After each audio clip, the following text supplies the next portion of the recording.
Tokyo में मोदी और Japan में जय हो। जापान में 40,000 हिंदुस्तानियों का दम दिखा। टोक्यो में भारत की बात और भारतीयों से मुलाकात।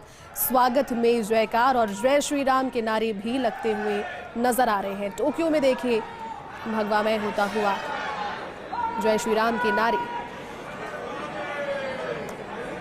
तो सीधी तस्वीरें आपको दिखा रहे हैं टोक्यो में प्रधानमंत्री नरेंद्र मोदी और स्वागतार्थ जब पहुंचे लोग उनके, तो जयकारे तो यहाँ पर हुए ही, साथ ही जय श्री राम और 40,000 हिंदुस्तानियों का जो जोश और जो उत्साह था अपने नेता प्रधानमंत्री नरेंद्र मोदी को अपने बीच में पाकर, वो उत्साह देखते ही बन रहा है। सीधी तस्वीरें आपको दिखा रहे हैं जापान की राजधानी टोक्यो से। प्रधानमंत्री नरेंद्र मोदी क्वाड शिखर सम्मेलन में हिस्सा लेने के लिए पहुंचे हैं और आज भारतीय समुदायों के 40,000 हिंदुस्तानी वहां पर मौजूद हैं, जिनका दम भी इन तस्वीरों में जोश देखी गर्मजोशी के साथ किस तरह से स्वागत मोदी के जयकारे और जय श्री राम के साथ में किया जा रहा है। और टोक्यो में आज भारत की बात होने वाली है। भारतीयों से मुलाकात करने के लिए पहुंच गए हैं प्रधानमंत्री नरेंद्र मोदी। पूरा डोम, पूरा हॉल फिलहाल जयकारों से गूंजता हुआ और गर्मजोशी के साथ जब स्वागत अपने प्रिय नेता का बीच में अपने बीच में पाकर के जब किया जा रहा है। क्वाड शिखर सम्मेलन में जब 4 बड़ी ताकतें बैठकर बात करेगी तो यहाँ चीन के तेवर भी तल्ख होते हुए नजर तो आ रहे हैं, लेकिन काफ़ी इंपॉर्टेंट उन्होंने यहाँ से अपने दौरे से पहले निकलने से पहले ट्वीट किया था कि क्वाड शिखर सम्मेलन में हिस्सा लेने के लिए जब पहुँच रहे हैं, कई ऐसे महत्वपूर्ण रणनीतिक मुद्दे हैं जिन पर आपसी समझाइश और आपसी बातचीत के जरिए देश को और पूरे वैश्विक स्तर पर गति मिल सकती है। फिलहाल माननीय प्रधानमंत्री श्री नरेंद्र मोदी जी, भारत से आए अन्य गणमान्य अतिथिगण, मैं आप सबों का जापान में रह रहे भारतवंशियों की ओर से हृदय से स्वागत करता हूं। देवी और सज्जनों, अब हमारे गर्व का प्रतीक राष्ट्रगान की धुन बजाई जाएगी। आप सबों से अनुरोध है कि अपनी जगह पर खड़े होकर राष्ट्रगान को सम्मान दें और इससे प्रेरणा लेकर अपने देश को गतिशील प्रगति के पथ पर आगे बढ़ाएं।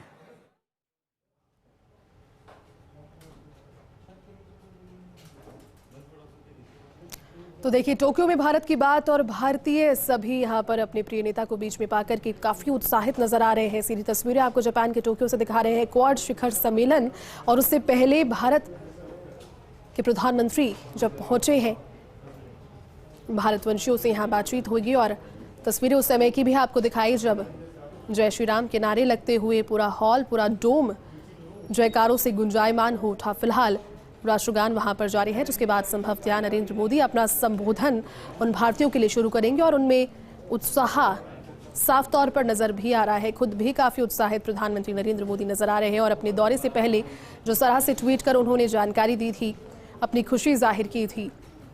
4 बड़ी शक्तियां क्वाड शिखर सम्मेलन पर जब वार्ता के एक मेज पर आकर बात करेंगी, यकीनन देखने वाली बात यह होगी कि दुश्मन किस तरह से इसे डाइजेस्ट कर पाता है। चीन की यहाँ पर मुख्य तौर पर बात हो रही है, चूंकि जैसे ही क्वाड शिखर सम्मेलन की बात हुई और क्वाड को लेकर भी काफी लंबे समय से चीन के जो तेवर हैं वो ठीक नहीं है। फिलहाल सीधी तस्वीरें आपको जापान की राजधानी टोक्यो से दिखा रहे हैं। प्रधानमंत्री नरेंद्र मोदी अब कुछ ही क्षणों में अपना संबोधन शुरू करने वाले हैं। भारत माता की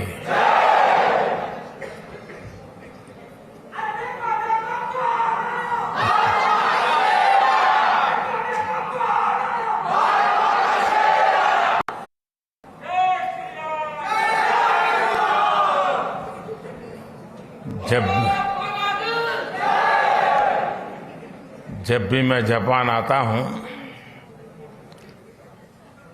तो मैं हर बार देखता हूं कि आपकी स्नेह वर्षा हर बार बढ़ती ही जाती है।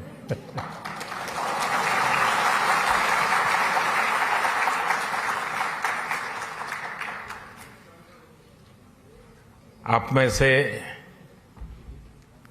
कई साथी ऐसे हैं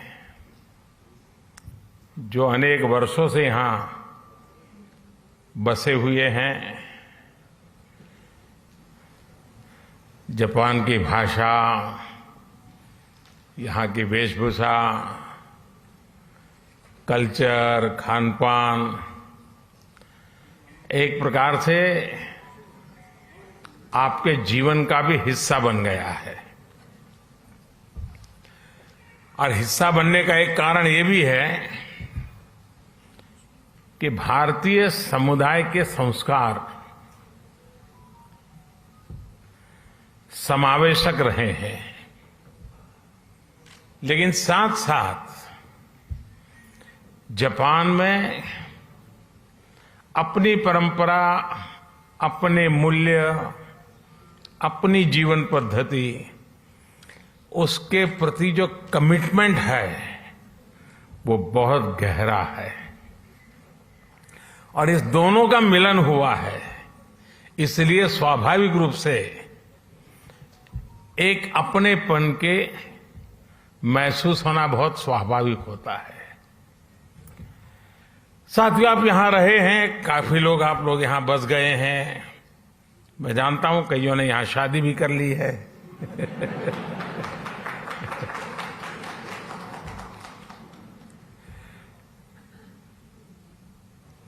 लेकिन ये भी सही है कि इतने सालों से यहां जुड़ने के बावजूद भी भारत के प्रति